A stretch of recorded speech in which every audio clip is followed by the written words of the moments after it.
kajian malam hari ini dengan sama-sama الذين baca إذا basmalah. اكتالوا على Bismillahirrahmanirrahim. Kemudian selanjutnya untuk menambah keberkahan الذين kajian pada malam hari ini, insya Allah kan ada إذا tilawah ya, basmalah disampaikan oleh اكتالوا Ustadzah Yona.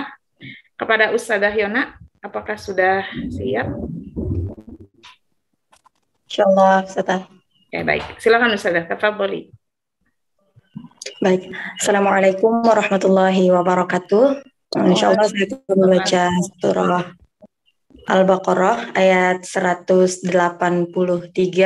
sampai dengan ayat 185. A'udzu billahi minasy syaithanir rajim. Bismillahirrahmanirrahim. يا أيها الذين آمنوا كتب عليكم الصيام كما كتب على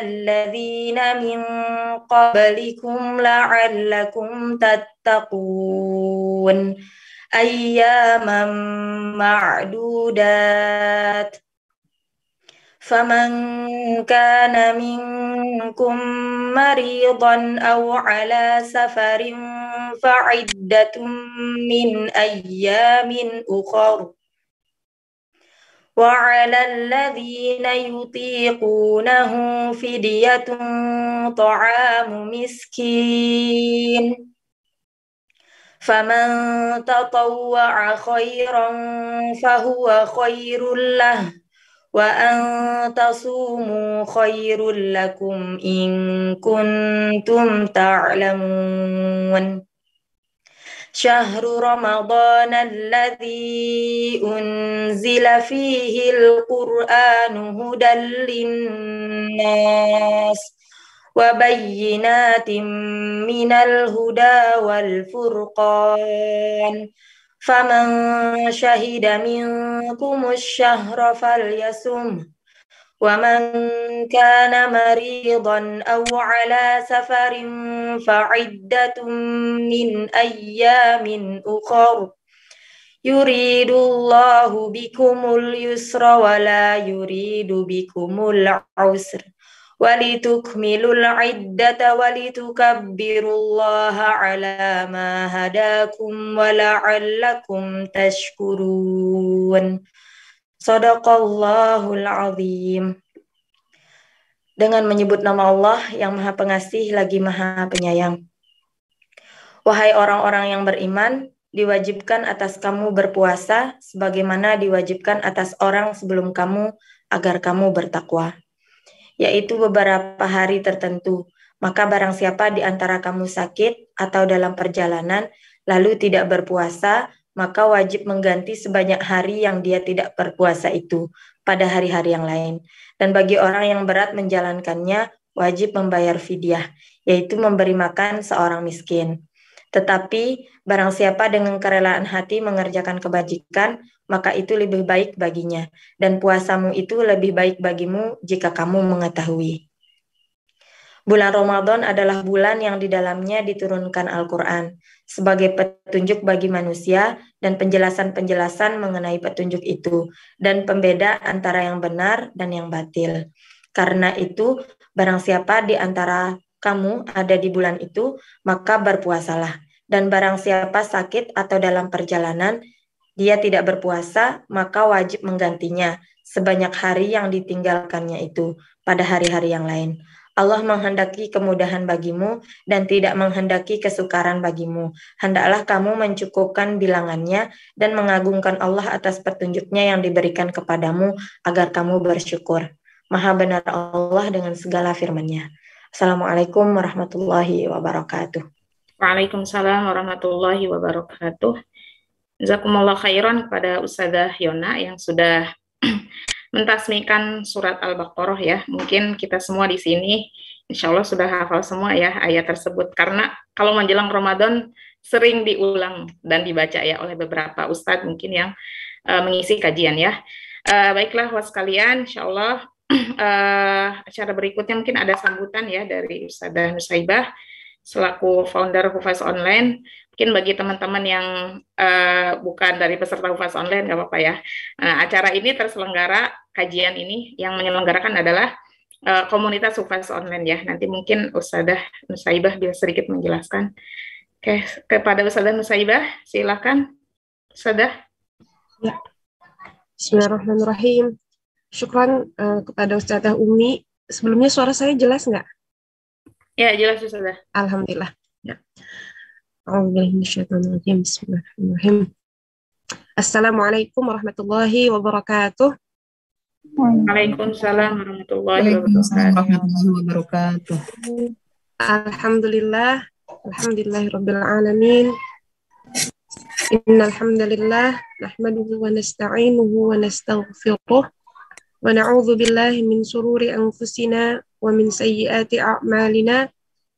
May yahdihillahu fala mudilla lahu wa may yudlilhu fala hadiyalah. Asyhadu an la ilaha illallah wa asyhadu anna Muhammadan abduhu wa rasuluhu la nabiyya ba'dah. Alhamdulillah, kita panjatkan puji dan syukur kita kepada Allah Subhanahu wa taala yang atas izinnya kita bisa berkumpul di malam hari ini dalam rangka Tarhib Ramadan ya.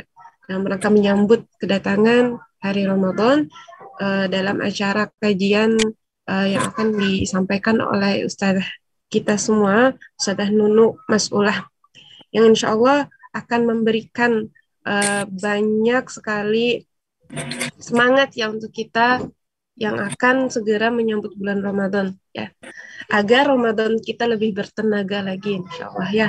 Karena beda nih saat kita memasuki bulan Ramadan dengan ilmu dengan memasuki bulan Ramadan tanpa ilmu ya. Seorang yang memasuki bulan Ramadan dengan ilmu, maka dia akan beramal berdasarkan ilmu yang sudah dia didapatkan. Jadi nggak serampangan ya. Karena untuk menjadi seorang yang sukses melewati Ramadan yang sudah Allah hadiahkan kepada kita, kita perlu ilmu. Nah, makanya malam ini kita hadir di dalam majelis ini, insya Allah untuk mempelajari ilmu tersebut. Kita pasang hati kita, mata kita, telinga kita, mudah-mudahan ada, Allah izinkan, meskipun hanya satu kalimat saja gitu ya, cukup satu kalimat buat Allah ya, yang menjadi penguat hati kita, supaya Ramadan kita menjadi Ramadan yang berarti insya Allah. Di sini saya selaku founder dari Hufaz Online mengucapkan barakallah kepada seluruh pengurus, juga seluruh peserta yang hadir pada malam hari ini, yang dengan semangat gitu ya, Masya Allah. Ini yang hadir, yang daftar banyak, yang hadir insya Allah juga banyak juga ini ya. Ini menandakan rasa butuh gitu ya, rasa butuh yang akan ilmu yang begitu besar gitu ya dari kawan-kawan semua. Ini patut kita syukur ya kawan-kawan, karena ada begitu banyak kajian, ada begitu banyak mungkin orang-orang di luar sana yang bahkan tergerak untuk ikut kajian pun enggak gitu ya. Tapi Allah pilih kita untuk bisa hadir di sini, Allah gerakkan hati kita. Ini tanda bahwa hati kita insya Allah adalah hati-hati yang hidup, insya Allah. Ya. Nah, mungkin saya jelaskan sedikit kali ya tentang Hufaz Online buat kawan-kawan yang mungkin bukan peserta ya, belum tergabung di Hufaz Online. Jadi Hufaz Online ini adalah sebuah lembaga Quran ya, yang kita memang dari awal berdirinya ini sebelum pandemi. Kan menjamur ya lembaga Quran online gitu ya. Menjamur sejak pandemi itu. Nah, kalau Hufaz Online ini kita sebelum pandemi dari 2014 itu sudah berdiri gitu ya sampai saat ini alhamdulillah. Dan apa sih yang dilaksanakan kita di Hufaz Online? Kita berkegiatan Al-Quran dan di dalamnya kita bukan cuma sekedar menghafal Al-Quran aja, tapi kita juga berusaha untuk memahami apa sih ayat yang lagi kita hafal ini gitu ya, mentadaburinya bersama dengan kawan-kawan yang punya tujuan yang sama ya. Mungkin untuk dapat info lebih jelasnya tentang apa sih Hufaz Online ya bisa diakses di YouTube-nya Hufaz Online, fanpage Facebook-nya Hufaz Online, dan Instagram-nya Hufaz Online. Insya Allah di pertengahan tahun ini sekitar bulan Juni atau Juli ya, kita akan buka pendaftaran baru buat kawan-kawan yang ingin juga bergabung gitu ya, merasakan kenikmatan berada di bawah naungan Al-Quran, mengenal lebih dalam Al-Quran, gitu, bukan lebih dari sekedar bacaan, boleh ikut gabung bersama kita di Fast Online. Ya, mungkin itu aja yang bisa saya sampaikan sebagai sambutan untuk malam hari ini. Selamat belajar, mudah-mudahan Allah ridho dengan pertemuan kita pada malam hari ini. Sekian dari saya, billahi taufiq wal hidayah. Assalamualaikum warahmatullahi wabarakatuh. Waalaikumsalam warahmatullahi wabarakatuh. Wabarakatuh. Ya, baik, jazakumullah khairan pada Ustazah Nusaibah yang sudah menyampaikan sambutannya tadi ya. Dan alhamdulillah Ustazah Nunuk sudah hadir di ruang Zoom. Assalamualaikum Ustazah. Waalaikumsalam warahmatullahi Ahlan wa wabarakatuh. sahlan Ustazah. Alhamdulillah. Nah, akhwat sekalian, karena Ustazah sudah hadir ya, mari kita sama-sama mempersiapkan diri kita untuk menyimak kajian yang insya Allah akan disampaikan oleh Ustazah. Mungkin bisa disiapkan alat tulisnya gitu ya, dicatat. Nanti mungkin jika ada pertanyaan di akhir nanti bisa ditanyakan kepada Ustazah Nunuk. Baik Ustazah, selanjutnya mungkin saya persilakan kepada Ustazah untuk menyampaikan materi pada malam hari ini. Fadhali Ustazah. Sip. Alhamdulillah. Hatur nuhun Teh Umi. Ya, bismillahirrahmanirrahim. Assalamualaikum warahmatullahi wabarakatuh. Waalaikumsalam warahmatullahi wabarakatuh. Assalamualaikum warahmatullahi wabarakatuh. Alamin. Alhamdulillahilladzi anzala sakinata fi qulubil mu'minina liyazdadu imanan ma'a imanihim. Asyhadu an la ilaha illallah wa asyhadu anna Muhammadan abduhu wa rasuluh. Allahumma shalli wa sallim ala sayyidina Muhammad wa ala alihi wa ashabihi ajma'in. Qala ta'ala fi kitabihil karim, a'udzu billahi minasyaitonir rajim. Ya ayyuhalladzina amanu kutiba 'alaikumus shiyam kama kutiba 'alal ladzina min qablikum la'allakum tattaqun. Teteh-teteh semua, ini karena dari Indonesia, kebiasaan teteh-teteh ya, karena di Bandung. Akhwati semuanya yang dicintai oleh Allah Subhanahu wa taala, alhamdulillah hari ini saya diperkenankan oleh Allah Subhanahu wa taala untuk bersilaturahim dengan akhwati semua yang ada di Hufaz Online. Menyenangkan sekali untuk bisa hadir di sini di tengah para hafizah semuanya, baik yang saya yakin tidak enggak, kalaupun saya belum hafizah udah lumayan gitu ya, hafizah kul huwallahu ahad, kul a'udzu birabbil falaq, kul a'udzu birabbin nas, itu juga adalah bagian dari ayat-ayat yang sedang kita berusaha untuk menghafalkannya dan juga mengamalkannya. Baik teteh-teteh semua, akhwati semua sekalian yang dirahmati oleh Allah Subhanahu wa taala. Tadi karena ya Ustazah Yona mengawali dengan ayat yang sama-sama kita hafal semua, yaitu Al-Baqarah ayat 183. Kan kalau seorang hafizul Quran, seorang hafazul Quranil Karim, apalagi yang sudah 30 juz, saya yakin mungkin sudah pada bahas At-Tibyan fi adab bi hamalatil Quran yang karya An-Nawawi. Di situ disebutkan tentang pernyataan dari Ibnu Mas'ud bahwa setidaknya seorang penghafal Quran itu kalau di zaman dulu disebutnya sebagai hamil ya, bukan sebagai hafaz.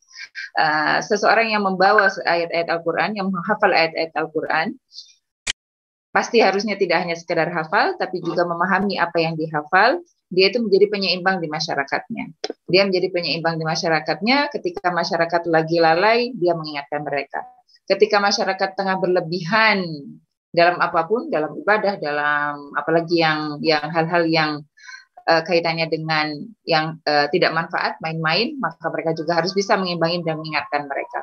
Kalau mereka kebanyakan tidur, mereka mengingatkan mereka untuk bangun, untuk senantiasa waspada. Kalau mereka kebanyakan dalam artian kalau misalnya mereka atau masyarakatnya tidak seimbang, maka hamilul Quran itu menjadi penyeimbang masyarakat. Maka di ayat 183 di Al-Baqarah 183 dan sebelumnya, kalau 183 saya yakin semuanya sudah paham. Sudah dalam sekian tahun itu kita sudah mengamalkan Ramadan kita, sudah menyiapkan Ramadan kita, dan juga sudah melaksanakan Ramadan yang sebelum-sebelumnya. Mungkin sudah 20 tahun, 30 tahun, 40 tahun sebelumnya sudah mengalaminya. Nah, di ayat 178 dan ayat 180, ayat 178 dan ayat 180 di surat yang sama, itu juga ada kata-kata atau ayat yang diawali dengan kutiba alaikum. Ya ayyuhallazina amanu yang 178 kutiba alaikumul qisasu fil qatla, al-hurru bil hurri wal 'abdu bil 'abdi dan seterusnya. Di situ dipanggil juga dengan wahai orang-orang yang beriman, diwajibkan kamu untuk menegakkan qisas. Qisas hanya sebagian dari hukum Islam yang bukan yang harus di-highlight ya, bahwa pendirian mendirikan negara yang Islami itu tidak hanya ansih berkaitan dengan soal kisah, soal perdata maupun pidana. Tapi di situ juga sekali lagi Allah mengawalinya dengan ya ayyuhallazina amanu kutiba alaikum. Dan kita tahu bahwa kisos itu tidak bisa dilakukan kecuali oleh lembaga negara, oleh lembaga resmi. Tidak bisa ditegakkan oleh lembaga perorangan. Nah, sebagai seorang hufaz, kita harus senantiasa mengingatkan pemerintah kita ketika hukum tidak tegak, ketika hukum timpang. Mungkin kalau kisos mungkin sudah dimodifikasi ya kalau di Indonesia mah, bukan dengan potong tangan dengan sebagainya. Tapi penegakan hukum yang adil, penegakan hukum yang tidak tumpul ke bawah, yang tidak tebang pilih dan sebagainya. Itu seorang hufazul Quranil Karim, mereka harus senantiasa mengingatkan ketika pemerintah tidak bisa atau kurang dalam penegakan hukum. Karena sekali lagi mereka adalah penyeimbang dalam masyarakat. Terus yang di 180 kutiba alaikum idza hadara ahadakumul mautu in taraka khairan bil wasiyati lil walidaini wal aqrabin dan seterusnya. Bahwa di situ Allah mewajibkan kita untuk membuat wasiat, membuat pesan. Ketika ajal sudah mendekat, ketika ajal mau tiba, hendaknya seseorang tersebut menyiapkan wasiatnya, menyiapkan pesannya pada orang-orang terdekat, pada orang tua, dan meskipun ayat ini dihapus ya, dinasakh dengan ayat-ayat yang di surat An-Nisa, yang di ayat-ayat tentang waris, tapi intinya adalah masih tetap bahwa Islam itu tidak hanya soal bagaimana hubungan kita dengan Allah Subhanahu wa taala yang di surat Al-Baqarah yang 183 itu kan yang saumuli ya, bahwa puasa itu hanya untukku, dan itu benar-benar hubungan hanya antara kita dengan Allah Subhanahu wa taala yang memang tidak tampak. Tapi sebelumnya sudah diingatkan bahwa ada hukum lain, yaitu Islam itu tidak hanya berkenaan dengan itu, tapi juga berkenaan dengan penegakan hukum di negara dan juga penegakan hukum ahwalus saksiyah. Ahwalus saksiyah itu yang berkaitan dengan pernikahan, pendidikan anak, yang berkaitan dengan muamalah keluarga lah ya, atau ahwalus saksiyah. Nah itu, dan kita tahu hukum waris di Indonesia itu belum dijalankan lah ya, belum dijalankan sepenuhnya. Rata-rata orang itu membagi waris itu banyak sekali yang hanya warisan itu hanya untuk anak, padahal waris juga berlaku ke atas, tidak hanya juga berlaku ke bawah. Maka kalau misalnya kemarin itu ada yang rame dengan menghujat sesebapak yang katanya seolah-olah menginginkan harta anaknya yang sudah meninggal, dan yang sebenarnya dia punya hak ya, karena memang seorang bapak itu punya hak dari waris anaknya.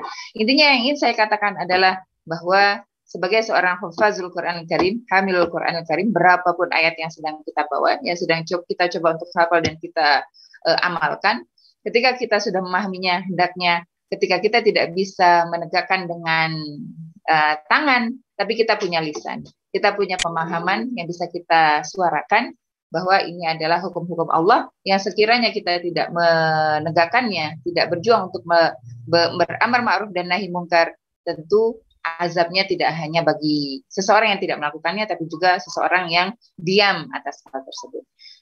Caranya gimana? Ya banyak. Nah, itu bukan bahasan kita di sini. Tapi saya ingin tanggung jawab seorang hufaz itu luar biasa besar, gitu ya. Luar biasa besar, tidak hanya bagaimana menjaga hafalan, tapi juga pengamalan atas apa yang dihafalkan tersebut. Karena memang tidak ada jaminan bahwa seseorang yang hafal hari ini dan meninggal dalam keadaan hafal apa yang dia hafal hari ini.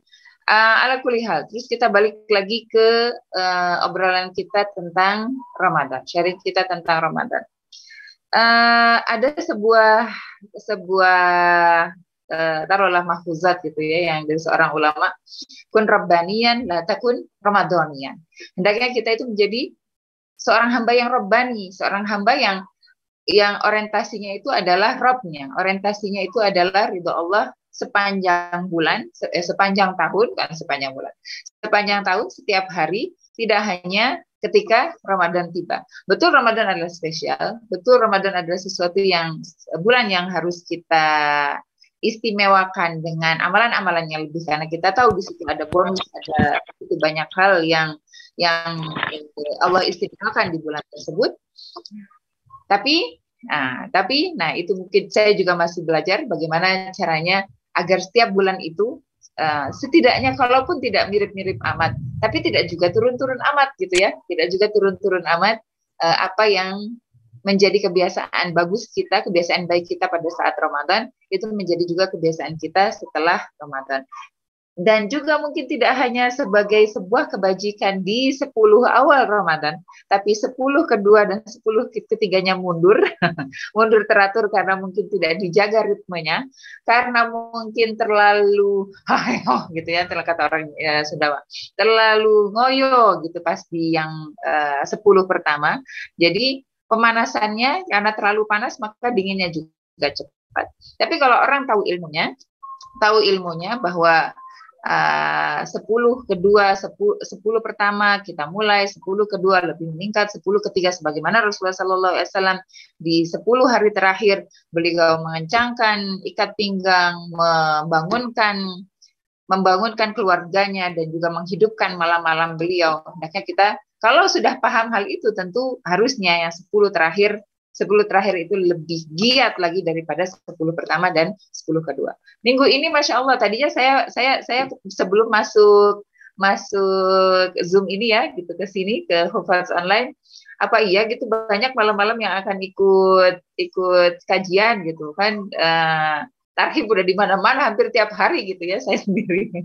Tarhib hampir di mana-mana setiap hari. Dan dari offline maupun yang online, ternyata banyak juga lumayan di komunitas ini. Artinya kata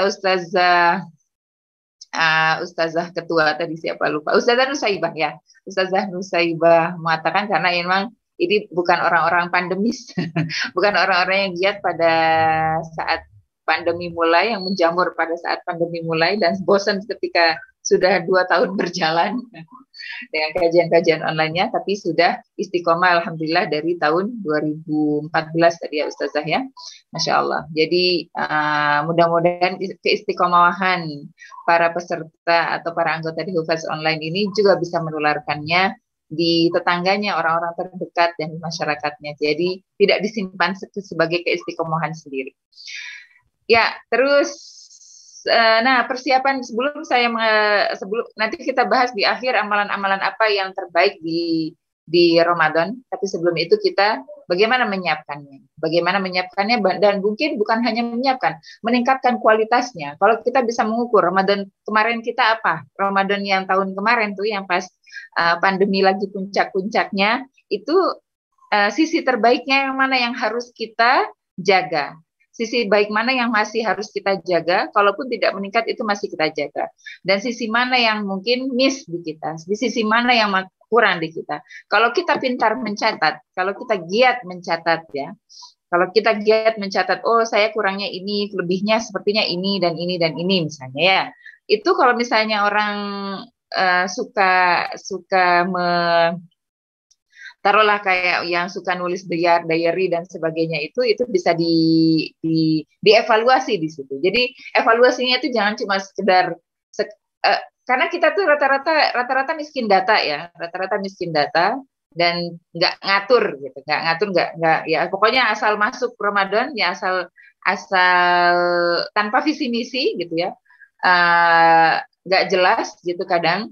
Nggak jelas apa yang mau dituju. Tapi kalau misalnya orang, dan kita rata-rata insya Allah orang-orang yang muta'alimat, orang-orang yang sudah biasa sekolah, yang kalau sekolah itu kan ada teori-teori. Nah, kenapa tidak gitu? Kita masukkan juga teori-teori pengaturan manajemen waktu dan manajemen visi-misi dan sebagainya itu, kita masukkan juga di Ramadan kita. Jadi Ramadan kita tuh lebih terasa formal, lebih terasa, jelas gitu, apa nih yang mau dituju untuk tahun ini. Jadi kalau misalnya sekiranya tahun kemarin dari sisi kuantitas misalnya ya, dari sisi kuantitas baca Qur'annya.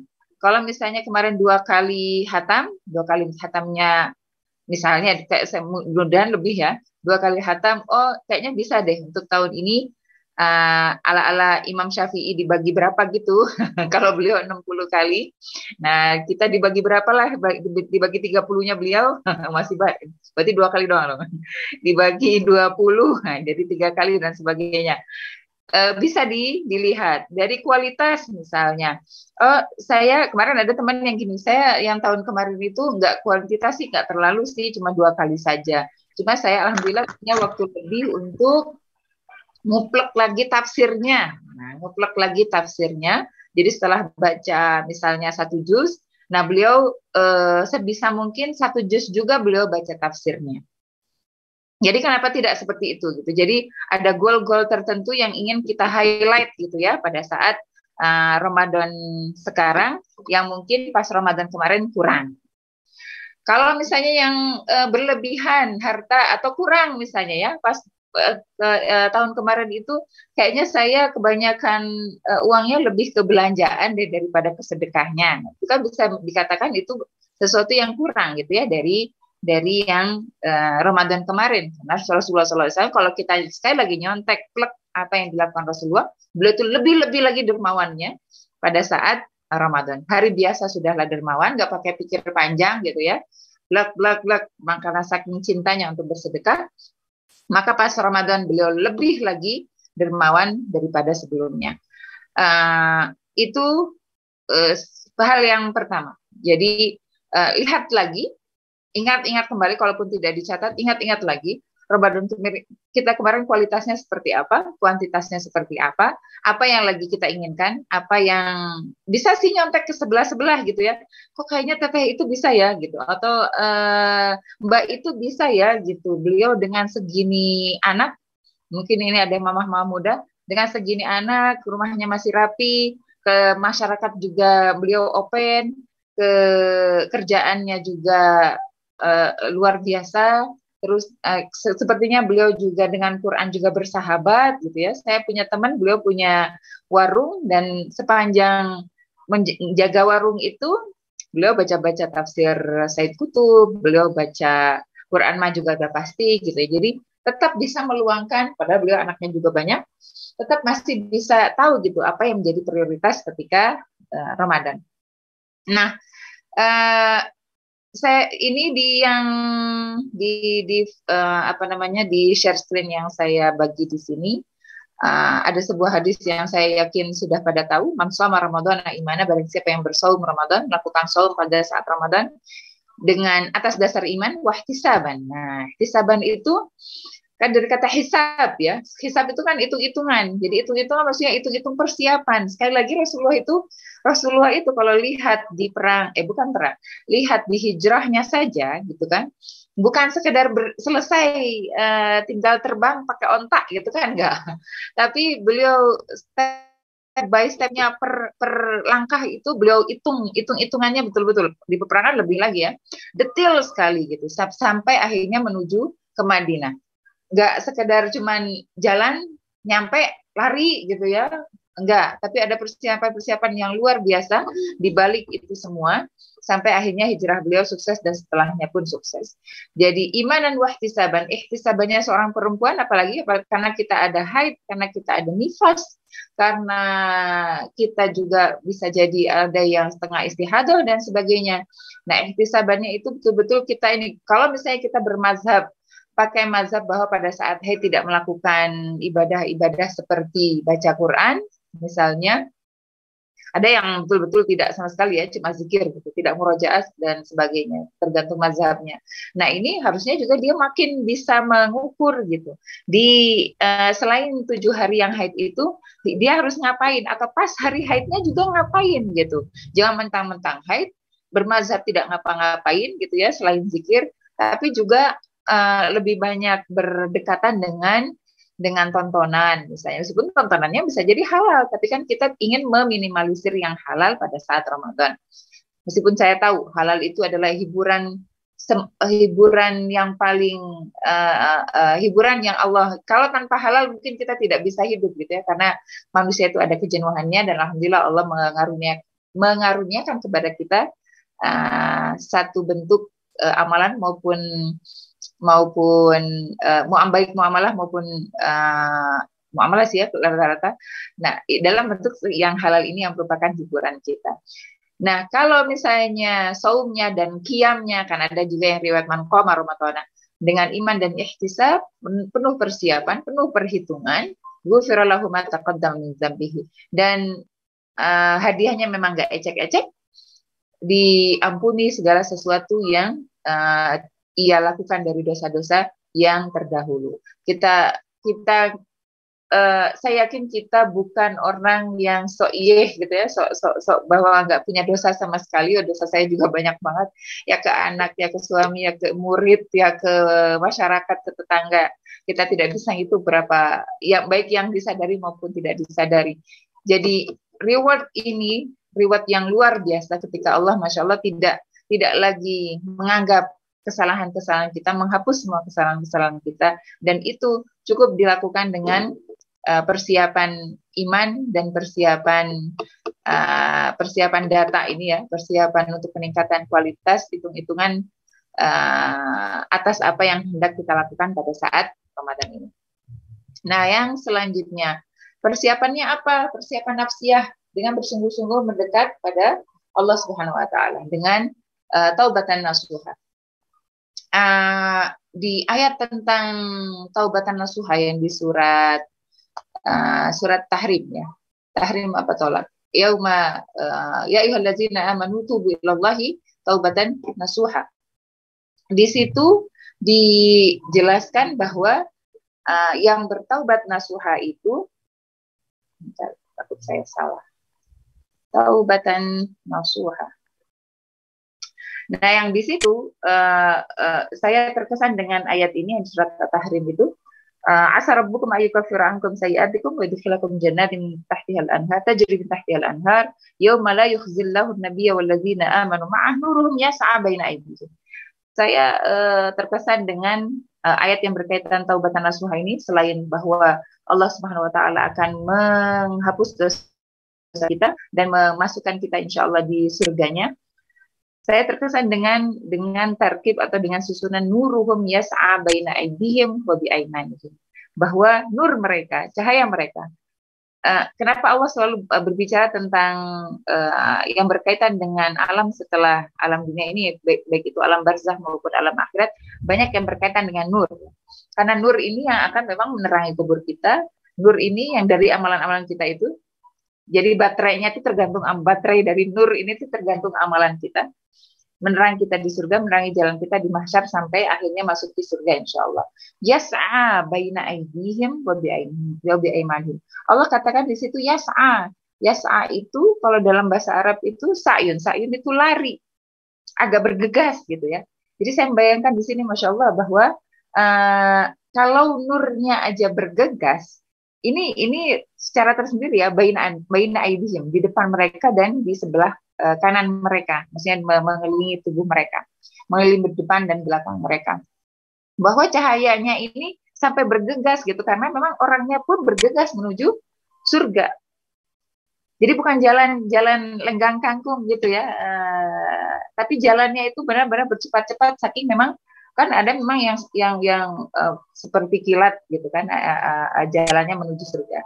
Nah, ini orang-orang yang taubatan nasuha itu, nur mereka dari taubat mereka itu sendiri, si taubat menyumbang ya, rasa taubat nasuha ini menyumbangkan baterai nur ini, sehingga nurnya ini bisa, nurnya aja bergegas, berarti dia kan ngikutin orangnya, ngikutin ya orang yang dikasih cahaya tersebut. Jadi ala kulli hal, masya Allah, bahwa dari sekedar taubatan nasuha, taubatan nasuha itu kan cirinya adalah kita menyesal dan kita tidak mengulangi, berusaha untuk tidak mengulangi apa yang dari kesalahan-kesalahan yang terutama yang kita sengaja. Apa ya kesalahan kita hari ini banyak, apalagi dengan benda ini di tangan kita gitu, dengan HP di tangan kita itu kan betapa banyak kadang waktu terbuang, betapa banyak kadang kita baca-baca yang nggak haram memang, tapi menjadi kebanyakan halal, kebanyakan bacaan-bacaan yang kadang nggak penting gitu, yang akhirnya menghabiskan waktu kita. Waktu kita menjadi tidak termanage dengan baik ketika kita dari pagi aja, dari bangun sudah cari HP, bukannya doa dulu, lalu wudhu dan sebagainya, tapi cek dulu apa yang masuk, yang miss dari jam 10 malam sampai jam 4 pagi atau jam 5 pagi. Nah, istighfar, saya yakin insya Allah kita sudah terbiasa ya untuk beristighfar. Sehari insya Allah sudah lebih dari 70 kali. Baik kalau misalnya sambil marahin anak, mana istighfar baik. Terus zikir, saya yakin juga mudah-mudahan sudah menjadi bagian dari ritme kehidupan kita sehari-hari. Menyambung tali rahim. Nah, ini nih, menyambung tali rahim. Kan kadang kita saking sibuknya bermedsos, kadang mendekatkan yang jauh dan menjauhkan yang dekat. Justru kadang tidak termaksimalkan waktu dengan anak, tidak termaksimalkan waktu dengan pasangan, dengan tetangga, dan sebagainya. Karena semua orang sibuk dengan HP-nya. Terus saling memaafkan pada kerabat, tetangga, dan kolega, ini yang sebenarnya bukan bagian, tapi memang alangkah lebih baik. Bukan bagian dari ritme menuju Ramadan sebenarnya ya. Ini ada di Indonesia aja gitu. Tapi tidak mengapa juga gitu. Kalau misalnya kita masuk ke Ramadan pada kondisi di mana kita sudah memaafkan orang, dan orang juga insya Allah mudah-mudahan sudah memaafkan semua kesalahan kita. Lalu persiapan finansial, saya tidak bicara banyak di sini, tidak saya elaborasi secara jauh. Persiapan finansial kalau jomblo, kalau sendirian, kalau masih murid, kalau mahasiswa dan sebagainya, kenapa tidak gitu ya? Dari sekarang kita menyisihkan dari uang bulanan yang diberi orang tua kita. Ini jadi semuanya masuk di sini ya. Jadi saya nggak bicara hanya dengan mereka yang sudah bekerja, tapi juga yang punya penghasilan, tapi juga yang belum punya penghasilan, tapi mendapat nafkah dari suami, dari orang tua. Kenapa tidak kita menyisihkan dari yang mungkin sedikit tersebut, atau mungkin berusaha. Hari gini kan sudah biasa ya. Teman saya yang dokter jualan, teman saya yang pengacara jualan, rata-rata orang sekarang Masya Allah berlimpah orang yang jualan daripada yang beli. Kenapa tidak dicoba segala sesuatu yang dimana bisa meningkatkan kondisi finansial kita. Saya selalu kalau lagi pas bahas zakat gitu ya, ke murid-murid saya mengatakan, siapa yang udah bayar zakat sendiri? Yang ngacung biasanya cuma sedikit, biasanya yang sudah kerja. Soalnya saya belum bekerja, Ustazah, oke gitu. Tapi kan punya dapat uang bulanan kan dari orang tua, iya gitu. Kenapa tidak katakan kepada orang tua untuk bulan ini, untuk Ramadan ini, untuk zakat fitrah tahun ini, saya yang bayar, Abi gitu. Saya akan menafkahi atau membayar untuk diri sendiri, untuk zakatul fitr sebenarnya, bukan zakat fitrah. Zakatul fitr yang menjadi kewajiban tahun ini nggak usah dibayarkan dari dompet ayah, dari dompet papa, cukup insya Allah dari saya gitu, dari saldo yang masih ada. Kenapa tidak seperti itu? Jadi uang itu tidak hanya terpakai untuk kuota-kuota yang nggak penting. Persiapan ilmu ini mungkin salah satunya, mudah-mudahan Allah catat sebagai bahwa ini adalah persiapan ilmu kita. Kajian-kajian tetap penting ya. Saya bingungnya kalau di Indonesia itu majelis taklim justru tutup pas Ramadan. Harusnya majelis taklim itu tetap buka pas Ramadan, justru diingatkan hari ini target kita apa ibu-ibu, target kita apa bapak-bapak gitu, apa yang hendak kita tuju dan sebagainya. Di masjid-masjid harusnya tetap ada majlis-majlis taklimnya, ada kajian-kajian. Ada sih setelah taraweh gitu, oke gitu. Yang mudah-mudahan itu juga bagian dari persiapan ilmu.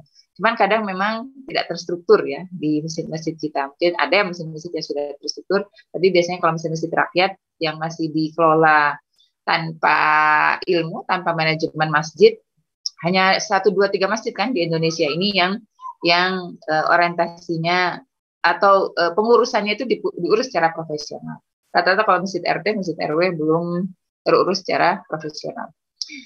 Nah ini yang seharusnya juga seorang hamilul Quran, seorang penghafal Quran, nanti bisa ketika sudah masuk ke masyarakat, bagaimana bisa mewarnai apa yang dia baca dari Al-Quran, tentang hal-hal yang berkaitan dengan profesionalisme pencatatan dan sebagainya, itu kan ada ya di surat Al-Baqarah. Dan luar biasa gitu, agama kita itu tidak hanya tentang akhlak, tapi juga tentang bagaimana kita mengatur dunia ini menuju akhirat kita dengan segala persiapan. Terus selain persiapan finansial dan persiapan ilmu, yang tidak kalah penting adalah persiapan fisik. Nah, persiapan fisik ini, bab fisik ini yang dulu Masya Allah banyak dilupakannya, bahkan oleh ustadz-ustadz sekalipun, padahal kalau baca sirah nabawiyah itu, bahwa Rasulullah Shallallahu Alaihi Wasallam badannya tegap, perutnya tidak buncit, terus perutnya tuh rasa seperti batu-batu bersusun. Nah, dan kalau lihat pedang Rasulullah itu kan bukan pedang dari aluminium gitu loh, pedang dari besi yang untuk mengangkatnya saja, apalagi untuk menghujamkannya ke tubuh musuh. Sekedar mengangkatnya aja perlu kekuatan karena tidak 1-2 kilo gitu. Berat sekali. Karena pas zaman itu mungkin belum ada teknik peringanan atau ringan tapi kuat itu kan belum ada ya. Jadi betul-betul dari besi baja yang amat berat yang memang harus tangkas gitu ketika hendak memainkannya.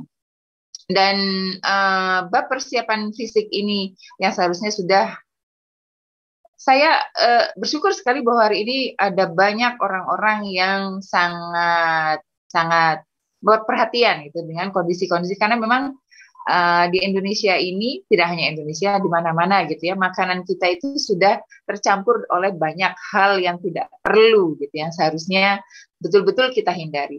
Harusnya emang cukup makan 3 kali sehari dengan lauk pauk dan buah-buahan, apalagi kalau misalnya ikut ala keluarga Rasulullah, sebagaimana Aisyah mengatakan bahwa makanan keseharian kami yang sering kami makan adalah air putih dan kurma.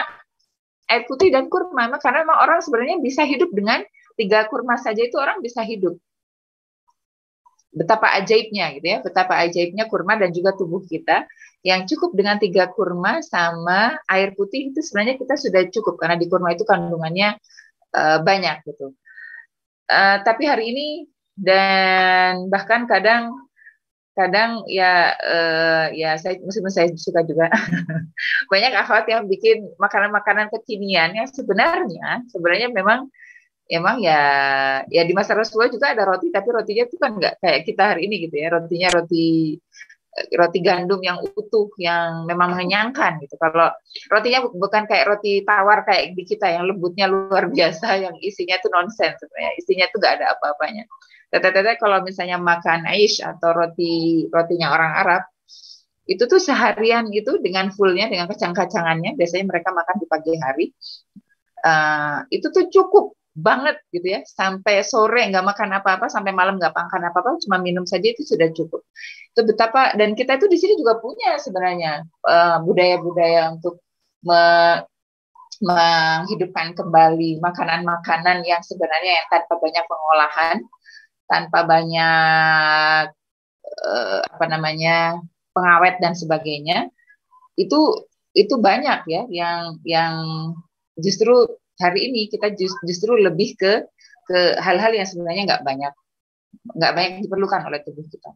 Kebanyakan gula, kebanyakan garam, kebanyakan gula dari karbo dan sebagainya. Yang kalau misalnya kita lihat dari kebiasaan keluarga Rasulullah SAW, mereka itu makan daging itu hanya di Idul Fitri dan Idul Adha ya kebanyakan.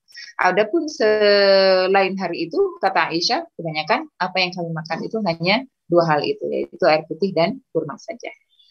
Makanya badan Rasulullah dan sakit Rasulullah itu cuma menjelang wafat beliau, dan sebelum itu tidak pernah beliau terkena sakit.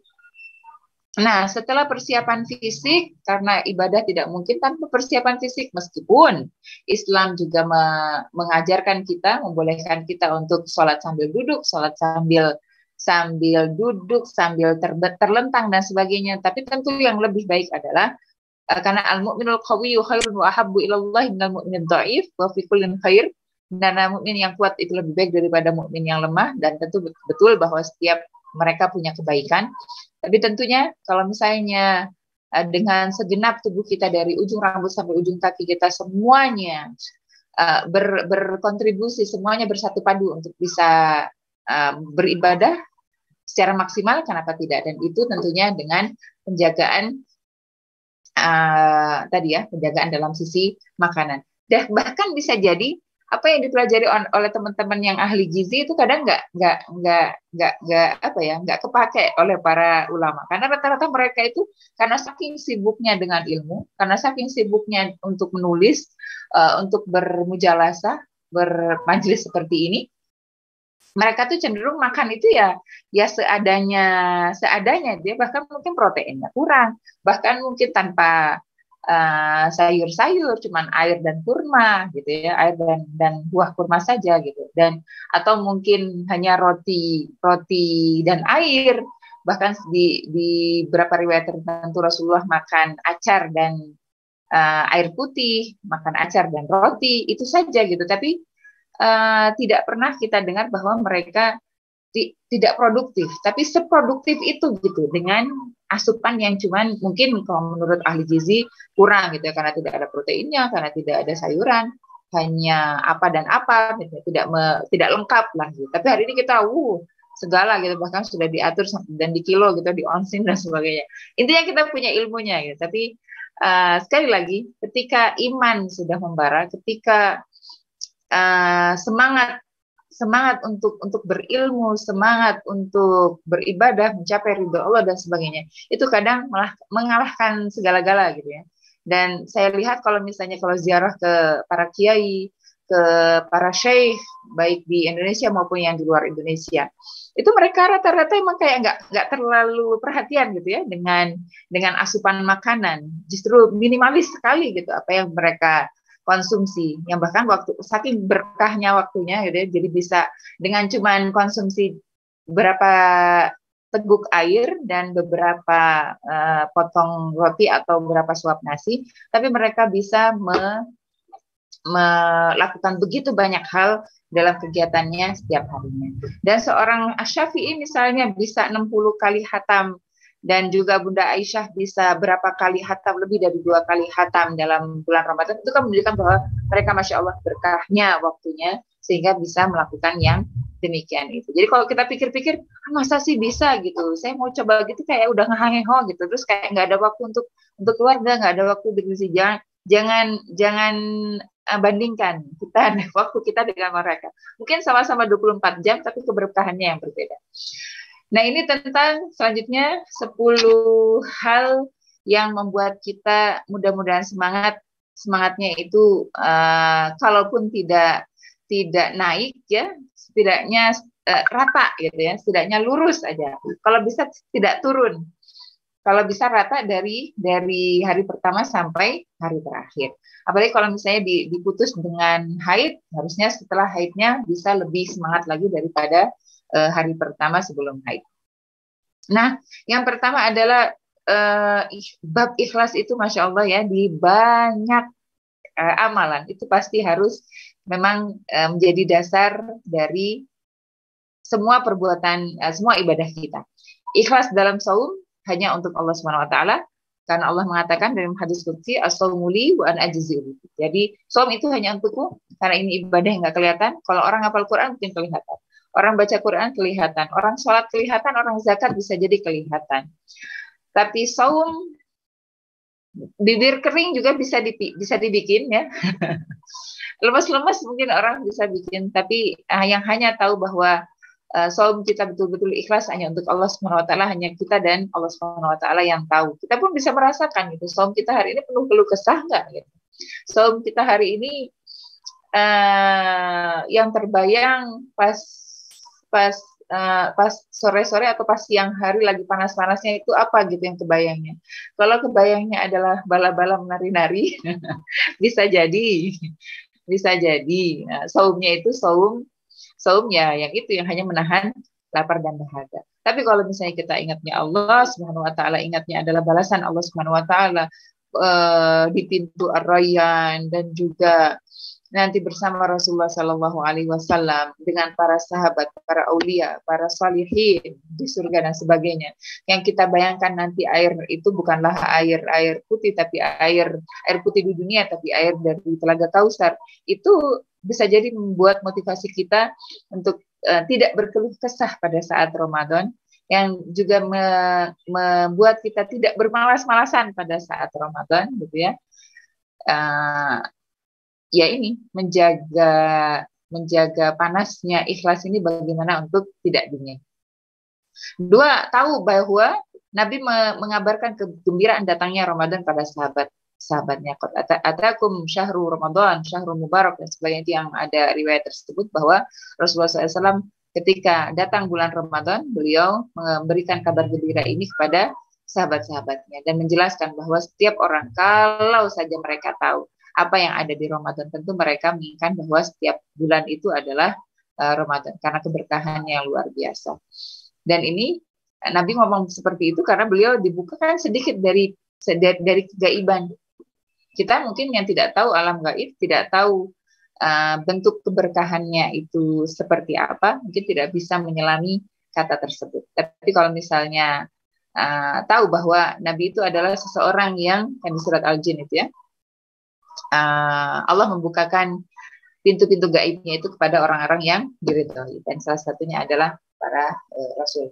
Maka Rasul mengatakan seperti itu. Kalau saja mereka tahu apa yang ada di dalam Ramadan, keberkahan yang ada dalam Ramadan, pahala-pahala yang mengalir pada bulan Ramadan, tentu mereka akan menginginkan bahwa sepanjang tahun itu adalah Ramadan. Yang ketiga, menghadirkan rasa agungnya pahala. Tadi saya sudah katakan sedikit banyak tentang pahala orang-orang yang berpuasa. Kalau kita sudah tahu apa itu pahala, kalau kita sudah tahu apa itu balasan Allah, kalau kita sudah tahu apa itu ridha Allah, kalau kita sudah tahu bahwa keindahan atau kenikmatan tertinggi pada saat masuk surga itu bukanlah makanan-makanan tersebut, bukanlah minuman-minuman yang diceritakan, tapi kenikmatan tertinggi itu adalah ketika Allah Subhanahu wa taala memperlihatkan wajahnya kepada orang-orang mukmin. Ketika mata ini mampu melihat Allah Subhanahu wa taala. Kita tidak tahu gitu ya, apakah mata yang kita pakai untuk melihat ini berakhir di sana ataukah berakhir meleleh di neraka jahanam, kita tidak tahu. Dan itulah kenapa bahwa kita harus berlomba-lomba untuk mengumpulkan sebanyak-banyak pahala Allah, seluas-luasnya dari ridha Allah Subhanahu wa taala, karena kita tahu bahwa masuk surga itu adalah melalui rahmat Allah, bukan melalui amalan kita yang tidak seberapa ini. Terus tahu bahwa keberkahan bulan Ramadan di antara keberkahan dalam rasa iman, keberkahan kekuatan fisik, keberkahan dan keberkahan waktu. Kerasa ya memang bahwa Masya Allah pas saum Ramadan itu lebih banyak gitu yang bisa kita lakukan daripada di luar Ramadan. Pas luar Ramadan itu tahu-tahu kok udah siang aja, padahal kayak belum ngapa-ngapain. Tahu-tahu sudah sore, padahal kayak belum ngapa-ngapain gitu. Tapi kalau pas Ramadan itu berasa bahwa waktu masih panjang gitu, waktu masih panjang. Oh baru siang.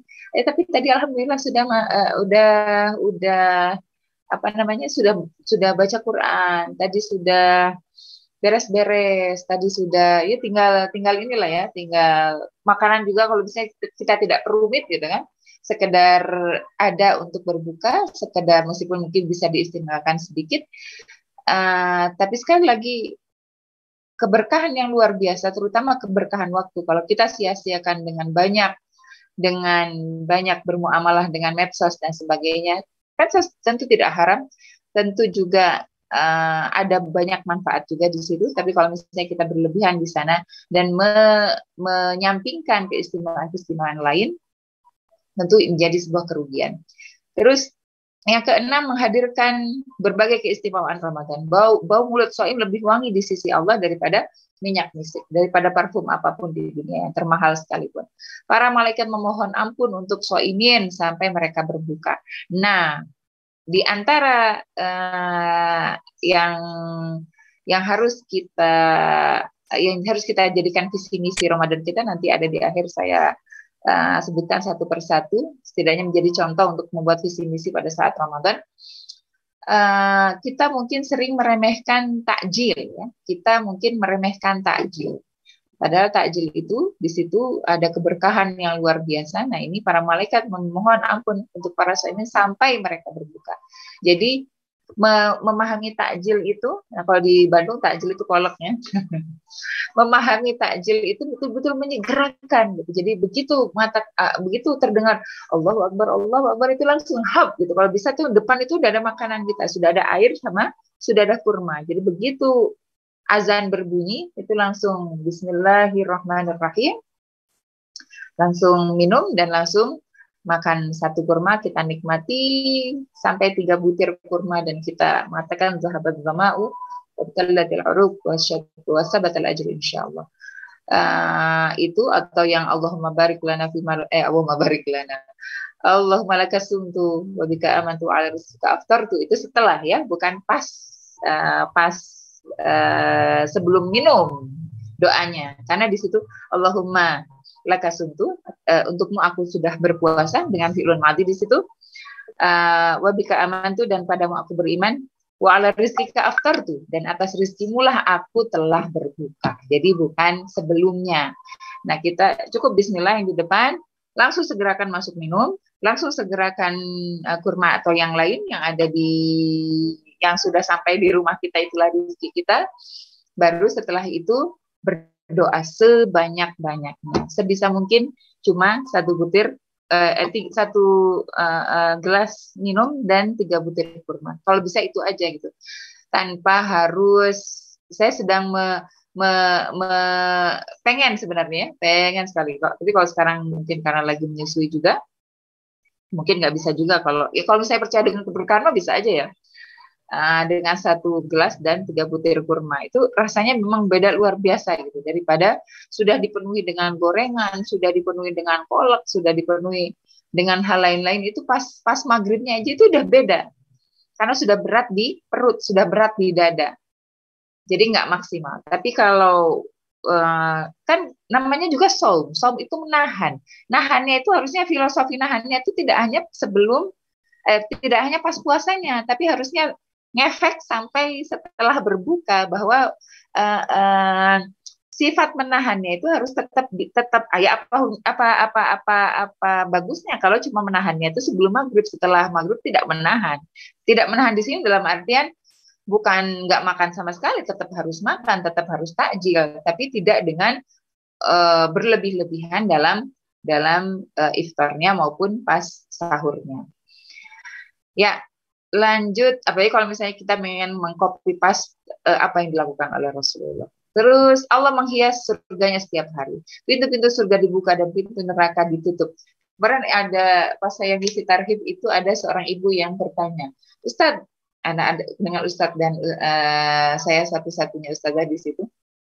Ustadz dan ustazah, kenapa Allah tuh cuma ya apa istimewanya sih gitu, pintu surga dibuka dan pintu neraka ditutup, kan cuma dibuka doang, nggak ada yang masuk surga pada saat itu, surganya kan nanti, masuk surganya kan nanti. Nah, kata beliau setelah yaumul hisab. Justru karena dengan pintu surga dibuka meskipun belum ada yang masuk, itu tandanya Allah lagi membuka betul rahmatnya. Jadi itu bisa diartikan secara metafor, bisa juga diartikan secara hakiki, bahwa Allah betul-betul membuka surganya karena ingin bau surga itu tercium oleh umat-umatnya, mungkin umat-umatnya khusus saja gitu ya, orang-orang khawas yang bisa merasakan hal tersebut, bahwa sudah tercium bau surga, bahwa rahmat Allah begitu luasnya, lebih luas daripada amarahnya, maka pintu nerakanya ditutup. Terus di dalamnya ada Lailatul Qadar. Saya yakin cita-cita tertinggi kita pada saat Ramadan, karena itu adalah malam yang paling mulia, harusnya kita bersiap juga pas 10 hari terakhir. Saya mungkin belum melihat fenomena di Indonesia yang seperti di negara-negara Timur Tengah ya pada saat Ramadan itu. Ramadan di sana itu justru 10 hari terakhir itu yang lebih istimewa gitu. Bahkan musola kecil pun penuh gitu ya, tidak hanya masjid-masjid besar. Musola kecil pun penuh gitu oleh jamaah. Kalau di kita kan 10 hari terakhir itu justru berkurang, 10 hari awal itu justru banyak-banyaknya, pas berkurang sampai hari terakhir. Meskipun saya bersyukur bahwa iktikaf sudah menjamur di Indonesia, orang-orang juga berlomba untuk bersedekah, tidak hanya pas Ramadan tapi juga hari Jumat ya. Itu juga harus disyukuri, tapi mungkin untuk bab 10 hari terakhir ini belum merakyat ke semua gitu ya. Cuma orang-orang yang insya Allah tahu ilmunya, mereka bertugas untuk memakmurkan masjid. Tapi masih banyak, ya, jadi PR kita masih banyak bagaimana untuk memuliakan 10 hari terakhir. Sekarang kan udah alhamdulillah ya, pas hari Jumat itu banyak orang sekarang yang memuliakan hari Jumat. Dengan Al-Kahfi, dengan potong buku, dengan bagi-bagi sedekah Jumat, dan sebagainya yang Masya Allah, gitu, saya sangat bersyukur akan hal tersebut. Tapi untuk bab 10 hari terakhir Ramadan dan juga nanti pas Idul Fitri, bagaimana mereka menyimak khutbah ya setelah sholat itu yang justru ujiannya gitu ya, bahwa sholatnya bukan hanya sholat Idul Fitri, tapi juga khutbahnya. Nah itu yang belum saya lihat menjadi sebuah kebiasaan di Indonesia. Jadi tugas kita sebagai para hamilul Quran, sebagai para hufazul Quranil Karim, bagaimana ini juga tersampaikan ke masyarakat bahwa 10 hari terakhir itu yang harus dimana kita disitu effortnya harus lebih gitu daripada 10 depan. Nah, terus selanjutnya menghadirkan rasa bahwa Allah mengkhususkan saum hanya untuk dirinya di luar ibadah lain. Yang ibadah lain itu juga untuk Allah, tapi saum itu lebih khusus lagi. Tahu bahwa dan ke-8 tahu bahwa para salafus saleh bersungguh-sungguh dalam ibadah Ramadan. Mereka justru bahkan mempersiapkan 6 bulan sebelum Ramadan dan 6 bulan setelah Ramadan mereka mengevaluasi Ramadan mereka agar Ramadan di depan yang 6 bulan kemudian itu mereka bisa lebih baik daripada Ramadan yang kemarin. Ke-9 tahu bahwa saum itu memberi syafaat. Karena pas nanti itu tidak ada yang bisa memberi syafaat kecuali yang Allah kehendaki, baik dari Qur'annya maupun dari saumnya. Dan bab saum ini mungkin selain saum Ramadan ada orang itu macam-macam ya. Ada yang diberkahi dengan kemampuan untuk bisa saum, tapi untuk hafal Quran susah. Tapi ada orang yang diberi keberkahan dengan gampang menghafal, tapi agak susah bangun malam, agak susah untuk saum karena lemah dan sebagainya. Jadi kita ya setidaknya pas kalau misalnya bab saum kita agak susah di hari lain kecuali pas Ramadan ya ketahuilah bahwa mereka yang punya tubuh kuat yang bisa saum Daud, saum lebih dari saum Ramadan itu juga akan menjadi syafaat bagi mereka di luar kalau misalnya mereka tidak bisa menghafalkan Al-Quran. Jadi masing-masing insya Allah punya karunia, punya kelebihan. Terus tahu bahwa Ramadan adalah syahrul Quran dan syahrul sabar. Syahrul Quran kenapa? Karena Rasulullah dimurajaahi oleh Jibril dan bahkan menjelang wafatnya beliau 2 kali khatam dalam bulan Ramadan tersebut. Jadi soal kuantitas iya, kualitas juga iya. Kenapa cuma 2 kali? 2 kalinya dengan Jibril, tapi kita tidak tahu dengan para sahabat lain, dengan aktivitas beliau sendiri dan sebagainya. Jadi dan di Quran itu Ramadan itu justru yang dikaitkan dengan Quran, bukan dikaitkan dengan saumnya ya. Syahrul Ramadan allazi unzila fihil Quran hudan linnasi wa bayyinatin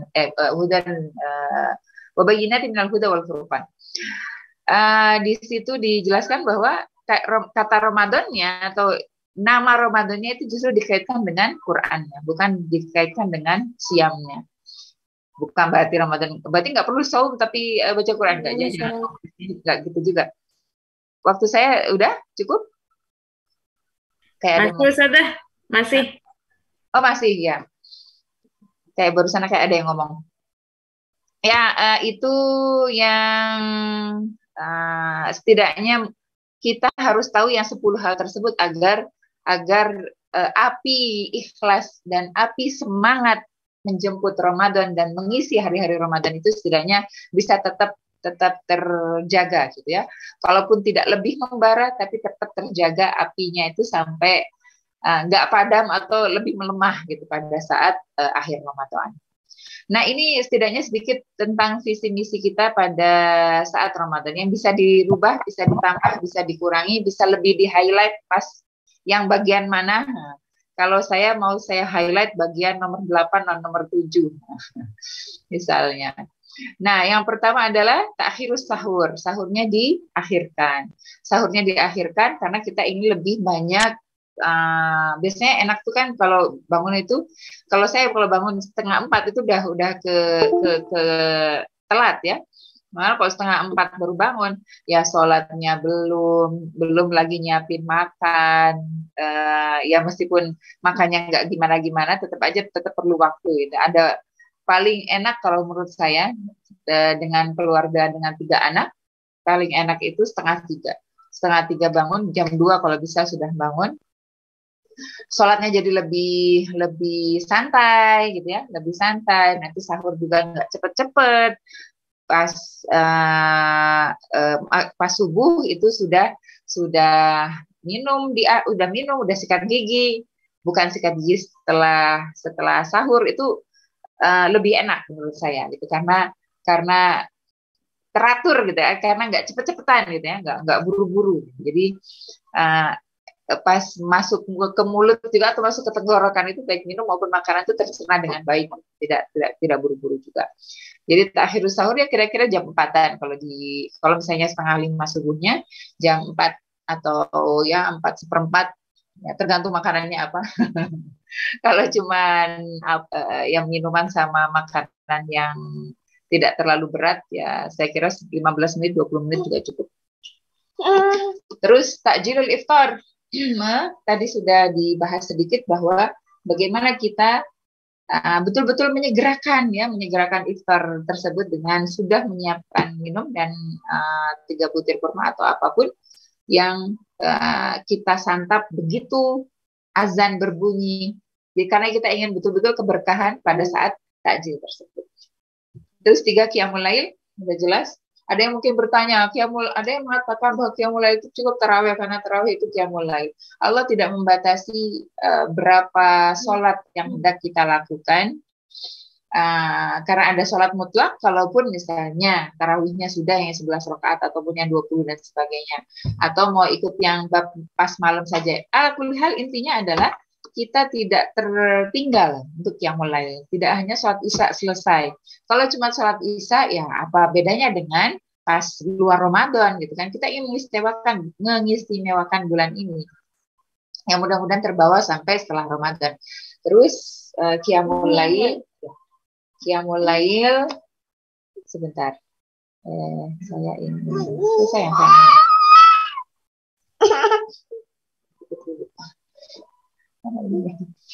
Ya, ya. Stop videonya dulu ya.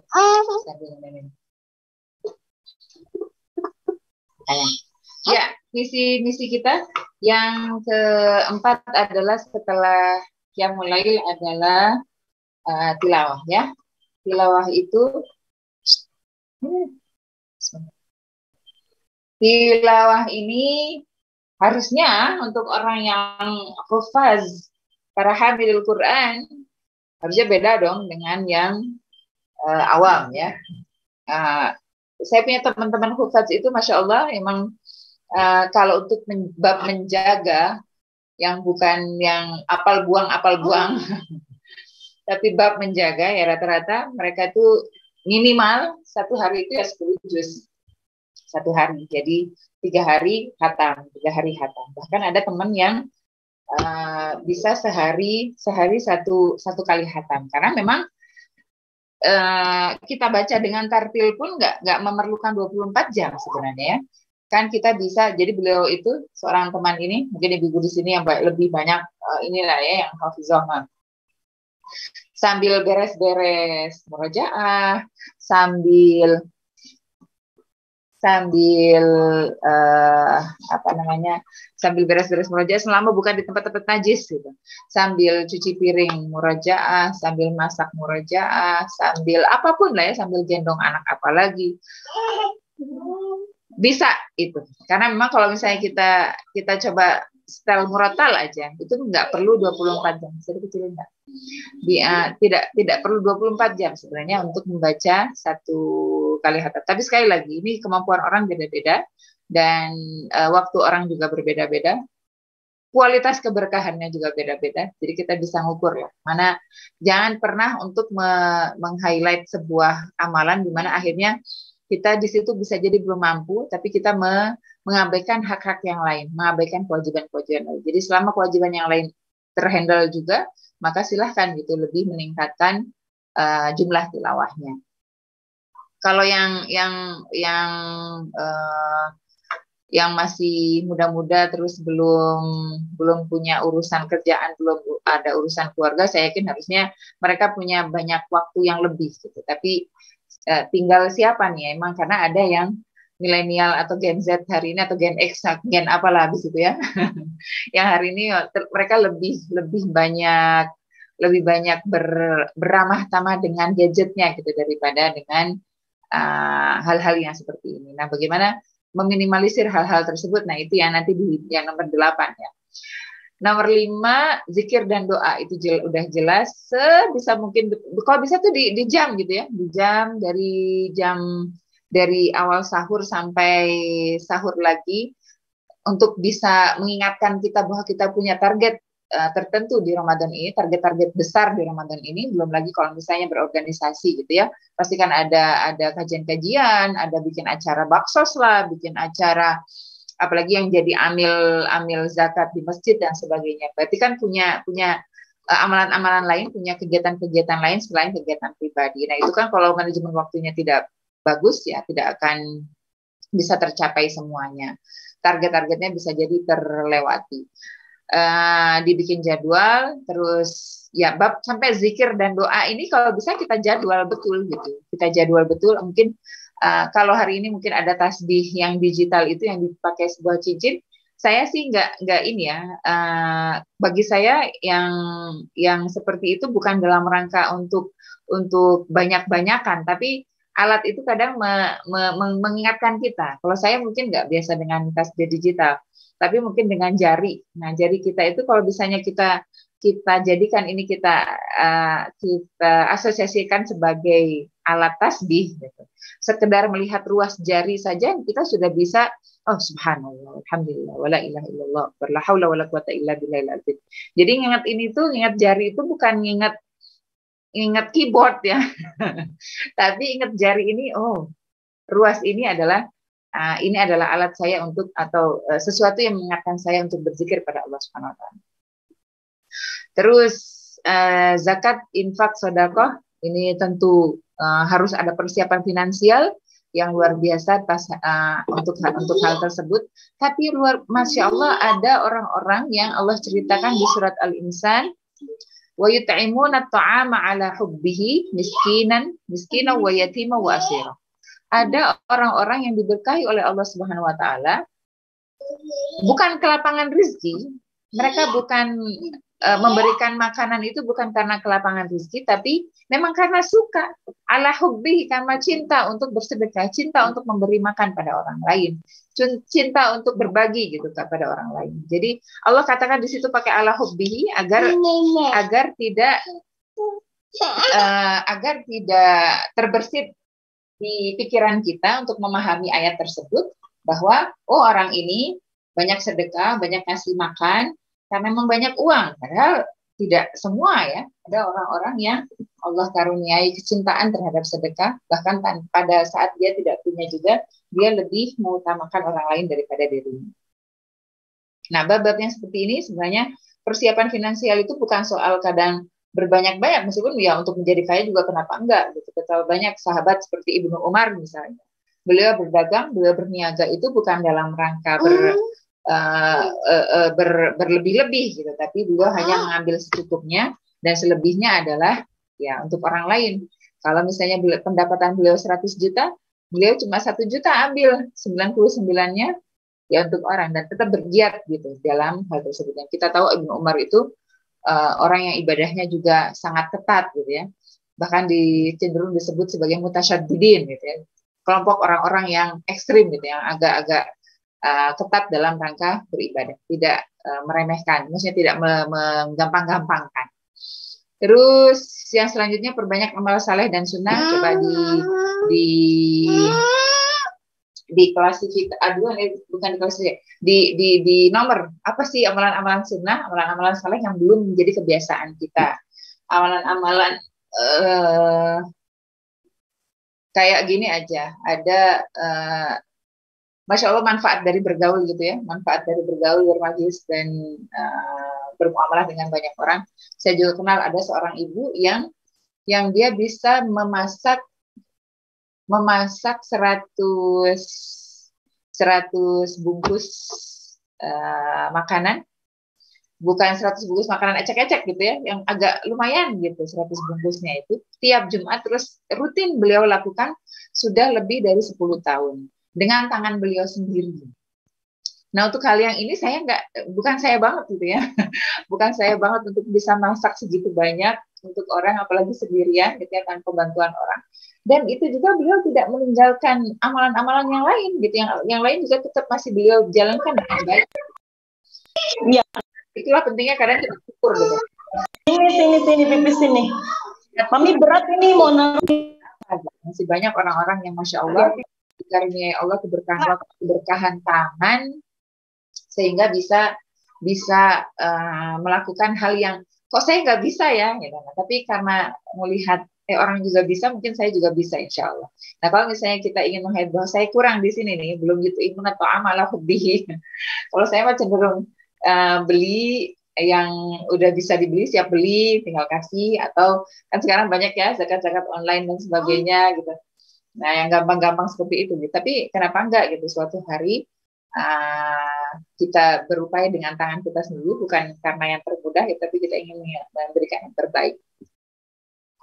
Lalu meninggalkan yang mubah ya tadi ya, mungkin bisa di list apa yang mubah yang masih memakan banyak waktu kita. Nonton YouTube, nonton podcast misalnya kalau saya, nonton vlog artis misalnya.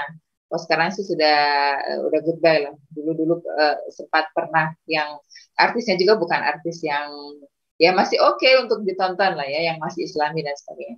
Tapi kalau pas Ramadan ya ngapain juga sih gitu, masih banyak amalan-amalnya lebih sunnah daripada melihat hal-hal yang ya oke, masih mubah. Kalau nonton YouTube-nya kajian, oke banget itu. Tapi kajiannya juga kalau bisa bukan hanya asal pencet gitu ya, bukan asal saya mau kajian hari ini, kajian ini misalnya. Nggak runut gitu. Nah, sebaik-baik menuntut ilmu itu kan kayak sekolah gitu ya, yang runut. Kalau bisa tuh, kalau misalnya YouTube-nya Ustadz siapa yang membahas kitab misalnya dari ujung sampai ujung, bukan asal potongan-potongan yang 5 menit, 3 menit, atau bahkan cuma 1 menit yang di TikTok dan sebagainya. Bukan yang begituan gitu ya, kalau bisa. Kalau mau naik kelas kan ini ceritanya. Pengennya kan paham Islamnya itu lebih syamil gitu ya, lebih menyeluruh dan tidak hanya sepotong-sepotong seperti itu. Karena kalau udah sepotong-sepotong seperti itu, biasanya ketika kita masuk bermajelis dengan masyarakat, ditunjuk sebagai guru, ditunjuk sebagai ustazah, yang orang pikir bahwa kita, ini pasti tahu nih, pasti lebih ilmunya dan sebagainya. Maka menjadi wajib untuk mendalami Islamnya itu lebih teratur, lebih tertata dan terstruktur, maksud saya. Lebih terstruktur, jelas apa yang mau dibahas dan tidak. Sebentar.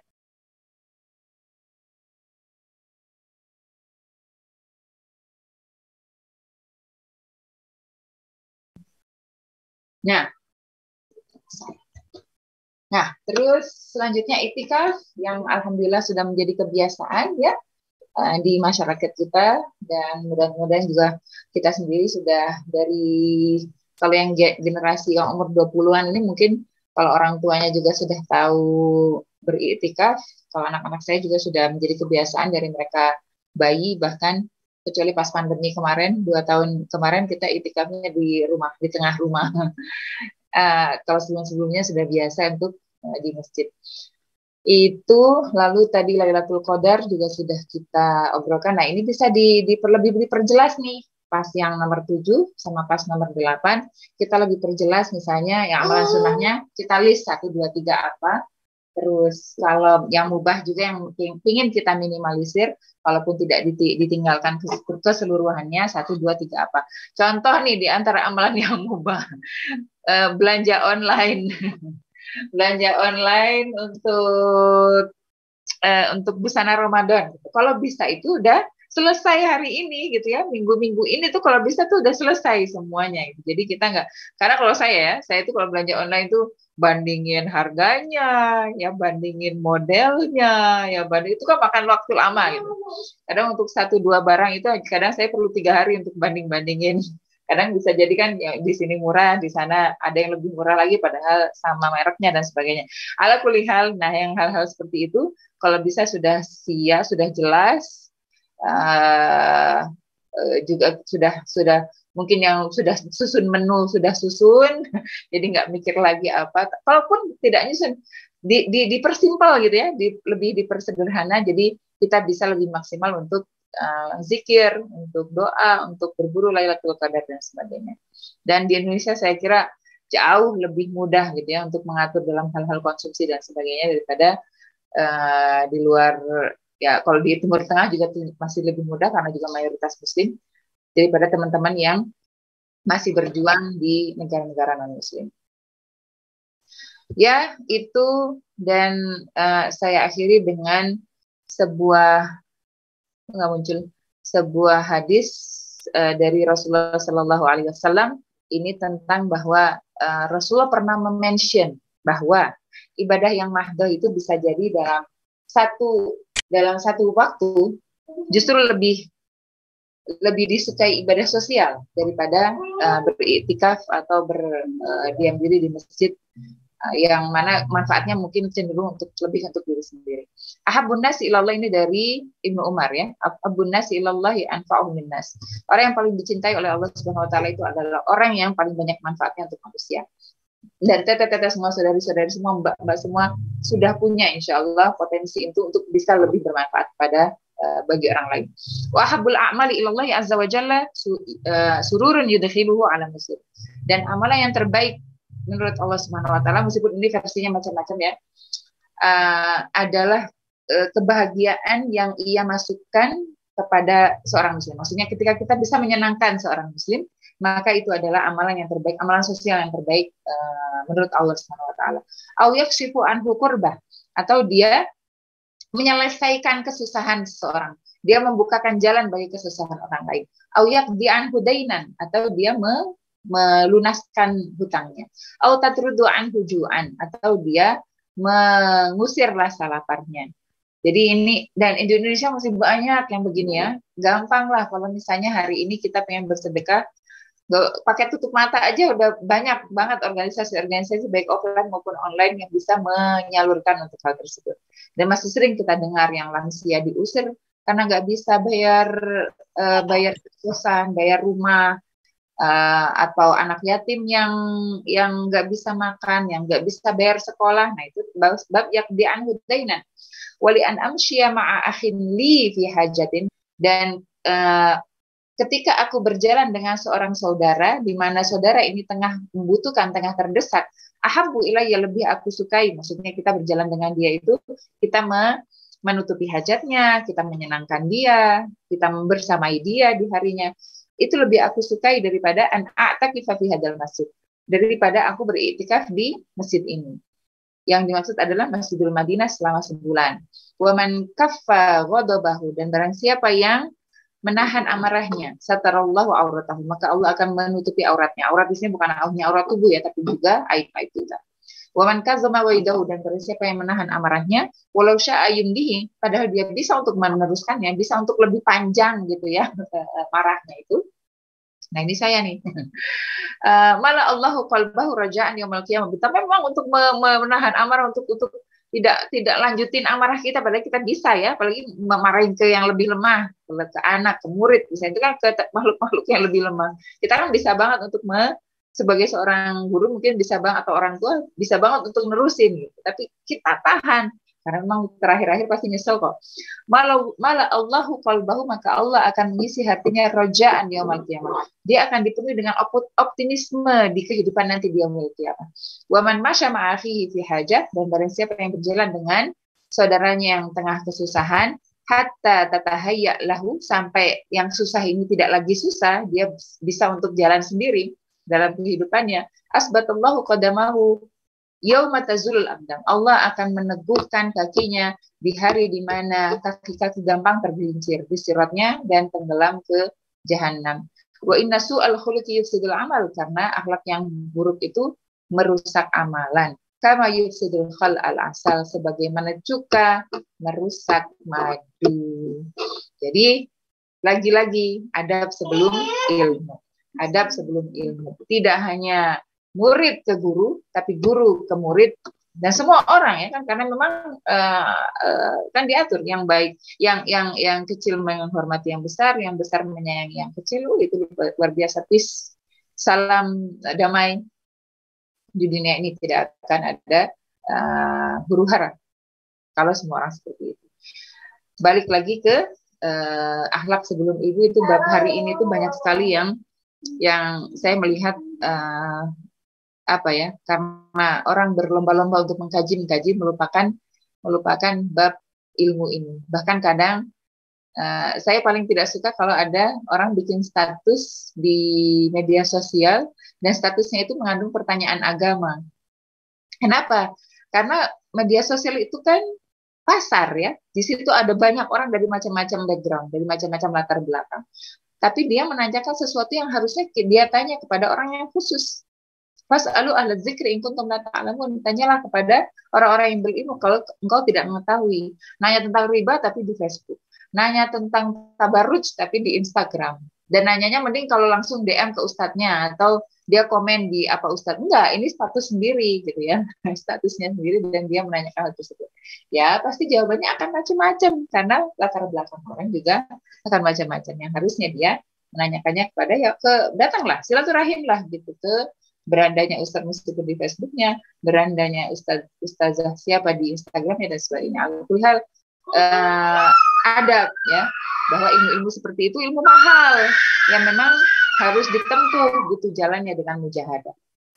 Khair, dan ini tadi yang sudah saya sampaikan di yang awal tentang pernyataan Ibnu Mas'ud bahwa seorang hufazul Quran dia harus bisa menjadi penyeimbang di masyarakatnya. Wal afu minkum. Mudah-mudahan tidak puas, mudah-mudahan lebih mencari, mudah-mudahan juga lebih semangat untuk menghadapi Ramadan yang sebentar lagi sudah di depan mata. Tinggal sebentar lagi kita melangkah ke dalamnya. Mudah-mudahan penuh persiapan, penuh keikhlasan, dan Allah ridha dengan apa yang kita upayakan. Itu mungkin Teh. Ya, baik. Jazakumullah khairan katsiran kepada saudara yang sudah menyampaikan materi pada malam hari ini. Masya Allah, insya Allah sangat bermanfaat ya bagi kita semua. Mungkin bagi yang belum punya rencana selama Ramadan ya, tadi udah kasih bocoran ya, mungkin bisa mengikuti rencana yang tadi, atau ada yang ingin menambahkan mungkin itu dipersilahkan juga. Baik, selanjutnya mungkin ada sesi tanya jawab ya Ustazah. Saya izin membacakan pertanyaan yang pertama. Kapan waktu paling terbaik di bulan Ramadan untuk dapat memaksimalkan doa dan zikir? Karena dengan rutinitas yang amat padat, kadang lupa atau lalai berzikir. Seperti itu Ustazah. Pertanyaan pertama. Sebentar deh. Ya. Maklum sudah malam. Baik, apa jam tidur? Ya, kapan waktu terbaik di Ramadan tadi? Di bulan Ramadan sudah untuk jelas berzikir ya sudah. 10 hari terakhir, dan yang paling terbaik ya pas ganjil, dan sebaik-baik ganjil adalah pas Lailatul Qadar. Rutinitas padat lalai zikir, nah itu buat tanda sayang. Buat tanda di restart gitu. Atau pakai ini. Pakai ini. Lihat itu. Lihat tadi kuda ya sama kita. Lihat ya. Tuh, mau lihat kuda sama kita? Kuda yang di sini. Kuda yang tadi pas dia ini. Ya. Balik lagi bahwa waktu yang terbaik tentunya di antara semua hari itu Lailatul Qadar. Dan untuk tahu Lailatul Qadar ya Rasulullah sendiri nggak ngasih kita bocoran, maksudnya nggak pas hari apa, meskipun ada riwayat ya yang tentang hari tanggal 27. Tapi kita tetap diminta untuk berusaha di malam, khususnya pas malam-malam ganjil. Tapi 10 hari secara penuh itu lebih baik. Nah, kalau tadi rutinitas padat dan kadang lupa atau lalai berzikir, kasih tanda di tubuh kita. Kalaupun misalnya kita tidak nggak biasa bawa yang tasbih digital itu ya, kasih tanda di antara tubuh kita mana yang lebih mengingatkan kita pada zikir. Atau kalaupun nggak di tubuh kita, di HP kita misalnya. HP kita belah mana yang bisa dijadikan sesuatu yang, tapi emang kita itu ya sayangnya jempol kita itu katanya sudah punya kebiasaan tersendiri ketika kita buka HP. Tapi kalau nggak salah ada apps-apps yang membantu untuk pas buka itu bisa mengingatkan kita untuk berzikir. Kalau saya sekali lagi kalau saya ini ruas jari. Jadi kalau ruas jari kalau udah pegang gitu ya, kalau kerasa pas gini itu kerasa zikir gitu, kerasa subhanallah, alhamdulillah, wala ilaha illallah akbar. Tidak dibatasi waktu dan tidak dibatasi tempat gitu, karena selalu menempel gitu kan di tubuh kita. Terus kalau HP itu kan takutnya juga, kalau saya ya, pas misalnya kita lewat di tempat-tempat najis atau tidak sengaja ke tempat-tempat yang tidak diperbolehkan lah. Misalnya, jadi ada baiknya sih yang masih nempel gitu, yang masih nempel di jari kita, atau ya di tempat mana lah yang mungkin, karena nggak semua orang juga lebih ke tangan ya, ada yang mungkin lebih ke harus mandang sesuatu di mana gitu. Nah itu tentunya bisa mengingatkan kapan saja. Bahkan kalau misalnya gini, saya itu kalau dalam perjalanan sebelum pergi itu selalu niat gitu, ya Allah, aku bersiap, aku menginginkan sedikit dari ilmumu yang luas itu gitu, bagikan untukku, karuniakan kepadaku setitik dari ilmu engkau yang luas di hari ini, hikmah engkau yang luas di hari ini. Jadi saya ketika keluar, baik itu kalau ngaji udah jelas ya, kalau saya yang bukan yang ngisi gitu, udah jelas bahwa saya akan diisi.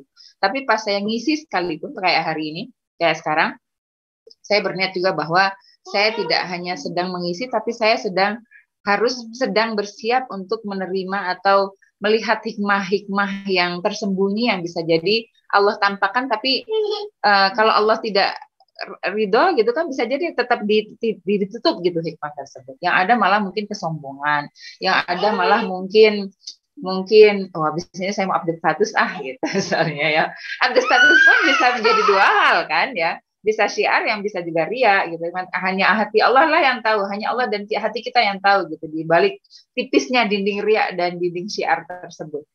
Jadi balik lagi, kalau secara teknisnya coba cari apa sih kira-kira yang mau kita jadikan simbol bahwa saatnya saya berzikir.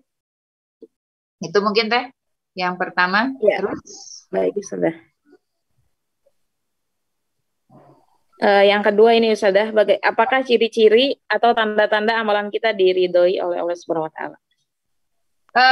Bisa kita berkaca dengan sebuah hadis qudsi juga, bahwa Allah itu kalau sudah cinta, sudah ridho pada orang lain, dan syaratnya itu adalah ketika kita menambah ilmu, menambah kewajiban kita, maksudnya menambah yang wajib-wajib dengan yang sunnah-sunnah. Dan yang akhirnya aku meridhoinya, aku mencintainya, kata Allah Subhanahu wa taala. Dan aku kalau sudah cinta kepada orang, maka penglihatannya seperti penglihatanku. Yubsir fabasaruhu fabasaruhu, maka penglihatannya itu seperti sebagaimana aku melihat. Dan tangannya seperti tanganku di mana dia menyentuh. Dan kakinya melangkah sebagaimana, kakinya adalah kakiku. Jadi singkat cerita adalah matanya adalah mataku, tangannya adalah tanganku, kakinya adalah kakiku. Yang artinya adalah ini bisa diartikan secara hakiki, bisa diartikan secara majazi. Diartikan secara hakikinya maksudnya bahwa matanya seperti mataku. Bisa saja Allah membukakan sedikit dari kegaiban yang bisa jadi masih tertutup oleh mata kita, mata ini, gitu ya. Contoh adalah Umar bin Khattab. Ketika suatu hari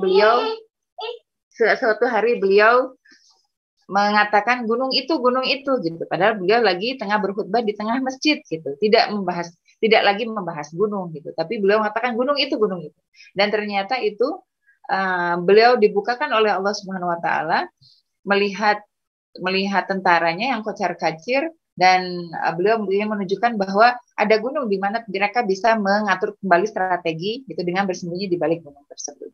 Dan memang ternyata demikianlah adanya gitu. Jadi pasukannya ketika datang ke Madinah, mereka menceritakan bagaimana mereka menang melalui teriakan tersebut gitu. Ada yang mengatakan gunung itu. Makna metafornya bahwa Allah menjaga pandangan kita. Allah menjaga pandangan kita, Allah menjaga tangan kita, Allah menjaga kaki kita. Kalau sudah jelas bahwa pandangan kita terjaga, tangan kita terjaga dari yang haram, kaki kita juga terjaga dari melangkah ke hal-hal yang haram, bisa jadi itu adalah tanda bahwa Allah sudah ridha pada kita. Cinta Allah ada pada diri kita. Jadi kalau mata kita baik sengaja maupun tidak sengaja masih melihat ke hal-hal yang haram, bisa jadi itu juga tanda bahwa Allah belum ridha pada kita. Jadi coba cek lagi pandangan kita hari ini, cek lagi tangan kita hari ini, cek lagi jempol kita, tulis tulisan kita, menyakiti orang atau tidak, masih mengatakan hal-hal yang diharamkan oleh Allah atau tidak, lisan kita juga, mata kita dan sebagainya. Itu mungkin? Ya, baik Ustazah. Kayak yang selanjutnya Ustazah, yang ini Ustazah, ini kayaknya pertanyaan banyak orang juga nih biasanya dari para penghafal Quran. Meskipun sedang haid, beliau tetap tilawah dengan memegang mushaf dengan beralasan ikut mazhab yang membolehkan. Minta penjelasannya, Ustaz. Boleh, mangga, kan mazhabnya kan masing-masing ya. Mazhabnya masing-masing. Jadi hukum fikih itu mengikat bagi yang meyakini. Hukum fikih mengikat bagi yang meyakini. Jadi kalau Teteh sebentar harus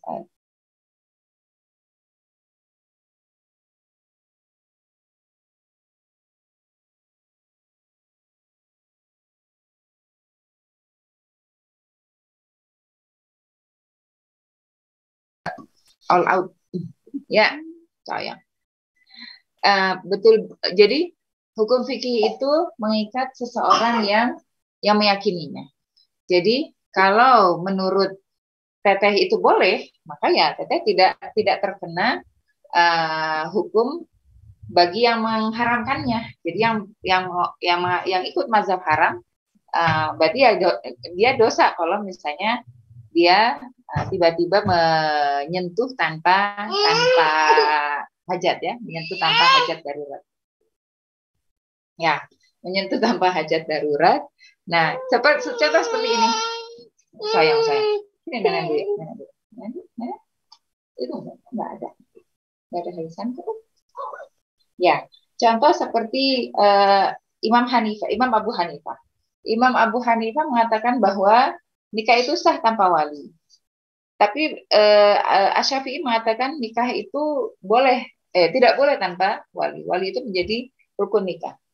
Jadi, tapi Imam Syafi'i tidak mengkafirkan Imam Abu Hanifah yang mengatakan bahwa atau tidak memfasikkan gitu ya, walaupun nggak kafir, memfasikkan Imam Abu Hanifah yang berseberangan dengan beliau dalam hal perwalian. Nah, hal ini juga gitu ya. Kalau misalnya Teteh lebih itminan dengan mazhab yang mengatakan bahwa itu dibolehkan, nah teman justru ujiannya itu teman yang nggak membolehkan. Bagaimana? Atau yang Teteh yang membolehkan juga jangan sampai mengatakan, kenapa nggak boleh gini gitu ya, dengan diskusi yang ada biasa lah gitu ya, biasa panjangnya.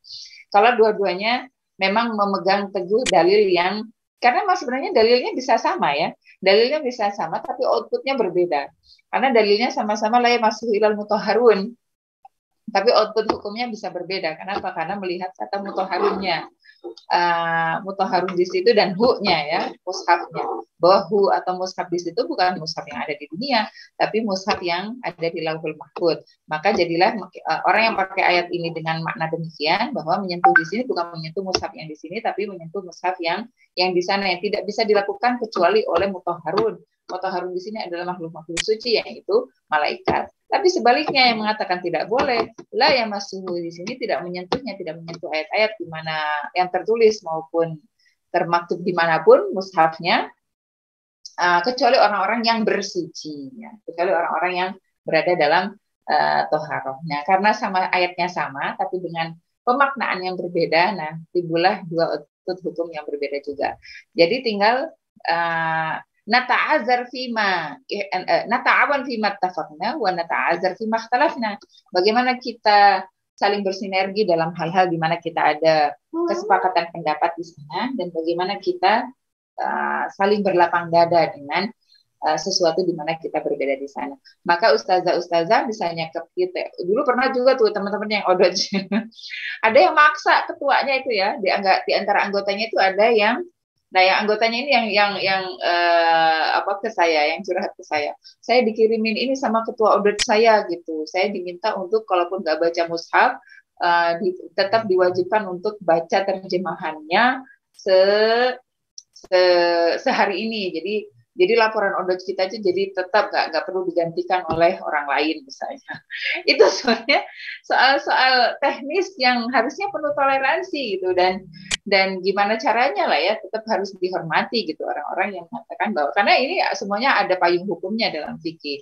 Jadi tidak bisa memaksakan pendapat yang diyakininya atas orang lain. Dan disitulah Allah menguji kita bagaimana kita tetap berlapang dada. Bagaimana bahasa tubuh kita ke teman yang berbeda itu sama hangatnya dengan teman yang sependapat dengan kita. Itu ujian masih sampai hari ini. Terus lanjut. Ya, baik. Nah, selanjutnya mungkin terakhir Ustazah. Ya, betul. Iya, Ustazah, Afwan. Ini Ustazah tentang 10 hari terakhir kan ada ibadah itikaf ya. Dan kalau di Indonesia ini Ustazah ada mudik gitu ya. Kadang suka bingung antara harus mudik karena birrul walidain atau pengen itikaf. Karena kalau di kampung memang ya itikaf belum ada gitu. Nah, baiknya gimana Ustazah? Ya, mudik mah enggak mudik, apalagi kalau sekarang mungkin lebih dipermudah kan, karena sekolah-sekolah masih offline dan sebagainya. Terutama kecuali yang udah masih kerja ya. Ala kulihal mudik mah enggak, dan tetap enggak harus juga kita enggak itikaf kan. Paling mudiknya kan mungkin sehari perjalanannya sampai di kampung. Nah, bagaimana kita membuat kebiasaan tersebut, gitu, menghidupkan kebiasaan tersebut dengan meng-copy paste apa yang dilakukan Rasulullah, menghidupkan malam, membangunkan saudara-saudara, membangunkan keluarga. Nah, itu kenapa tidak kita hidupkan? Kalau misalnya belum hidup kebiasaan tersebut, kita hubungi dulu Pak DKM-nya, Ibu DKM-nya, Bu, gimana kalau misalnya kita melakukan begini-begini? Karena sebenarnya kalau belum bisa ngomong Rasulullah nih, kalau misalnya masih jauh, kalau pakai baca hadis, nih Bu, gitu, lihat nih, itikaf rame itu kalau di Bandung begini ya, di YouTube-nya kan tinggal dilihatin, begini kita lakukan begini, misalnya kita baca bareng-bareng pas malam, misalnya kita walaupun nggak jamaah sholat malamnya, sholat sendiri-sendiri kan kayaknya rame gitu, enak deh kayaknya kita bisa tidur bareng di sini, nanti terus malam-malam bangun bareng di sini. Alhamdulillah kalau misalnya ada hafidz juga di situ gitu ya, bisa bersinergi dengan menikah dengannya. Ya, ala kulihal, kalau misalnya belum hidup nggak menjadi tanggung jawab kita, gimana caranya kalaupun tahun ini tidak 10 malam, ya 1 malam saja gitu ya, pas tanggal 27-nya kita mengadakan iktikaf bareng-bareng. Kalaupun belum bisa diadakan, ya kenapa tidak kita minta izin kepada DKM, boleh nggak saya pinjam masjidnya gitu, nanti kuncinya jangan dikunci masjidnya, saya mau iktikaf di hari ini misalnya, karena nggak mungkin iktikaf di rumah, karena sebenarnya bukan iktikaf ya kalau di rumah, kecuali orang-orang yang punya halangan, punya uzur syar'i karena sudah tua dan sebagainya. Karena memang iktikaf itu aslinya di masjid, bukan di rumah. Dan kecuali kalau misalnya masih ada gangguan Tapi kalau dan sebagainya, masjidnya juga masih dekat rumah, tidak bisa kuncinya. Kalau belum, tapi kalau bisa gitu ya, diatur strategi gimana caranya orang juga jadi pengen. Gitu. Kayaknya asik deh. Biasanya anak-anaknya dulu kita peralat. Mau nggak kalian gitu sama Teteh misalnya, atau sama Mbak gitu, kita nginep yuk nanti malam di masjid, gitu. Bikin acara untuk anak-anaknya. Nanti kan akhirnya menjadi rame juga nih, nah gitulah. Saya yakin orang anak-anak mama atau anak-anak milenial lebih hal ini daripada saya.